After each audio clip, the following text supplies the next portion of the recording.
Cross court, Rayback faking. Oh, look at Crisano flying kick. Hindi naman sinasadya ni Alex Crisano, but Michael Rayback, unperturbed, gets that basket. Again, that slow-mo play was brought to you by PLDT Text 135. Baguio bangs ito Crisano.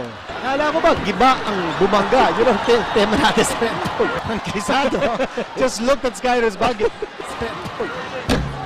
And Baguio must have felt the impact of that collision with Alex Crisano missing his first free throw. Lumipat yata yung ibang tattoo ni Crisano dito kay Baguio.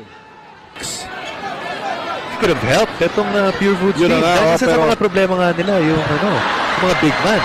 Hindi pa naayos yung mga big man. That is short. Crisano with a rebound. And there is a whistle. Let's see. Let's see. Number 4. Si Peña. Kala ni Crisano siya. About 3 way. Ito. He was... Ayun. Medyo tagilid. Bitin!